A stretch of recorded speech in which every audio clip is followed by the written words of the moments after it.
ഇനി നമ്മുടെ വീട്ടിൽ ഒരു വാക്ക് മലയാളം സംസാരിക്കാൻ പാടില്ല. എടി നീ എത്ര വരെ പഠിച്ചിട്ടുണ്ട്?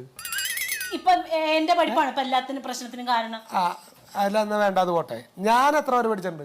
ഇനി അത് പോയി കുട്ടി ഘോഷിക്കും. എടി അപ്പൊ അതല്ലേ പറയണേ, ഈ വിദ്യാഭ്യാസമുള്ള നമ്മൾ എങ്ങനെ ഇംഗ്ലീഷ് പറയുന്ന വിചാരിച്ചിട്ടാ നീ? ശീതളേട്ട അപ്പൊ ഞാൻ പറയുന്നതോ എന്ത് ഇംഗ്ലീഷ് ഞാൻ പറയുന്നില്ലേ? നീ പറഞ്ഞ ഇംഗ്ലീഷാ? ഇപ്പോഴേ ആ പ്രിൻസിപ്പളിന്റെ മുറി പോയിട്ട് 1/2 മണിക്കൂർ നിന്ന് ഞാൻ ഇംഗ്ലീഷിൽ സംസാരിച്ചിട്ടാ ഇങ്ങ് പോകുന്നത്. ഞാൻ പറഞ്ഞ എല്ലാം അങ്ങോട്ട് മനസ്സിലായല്ലോ. അപ്പൊ അതോ അങ്ങനെ ഒരു അവസ്ഥ വരുമ്പോൾ ഇംഗ്ലീഷിന്റെ വില മനസ്സിലാവുള്ളൂ. പലർക്കും shame daughter shame. I paid 1,000 rupees because you speak Malayalam. എടി അതിന് ദാഹിച്ചിട്ട് അവിടെ വെള്ളം കൊടുക്കടി. Stop this dirty Malayalam.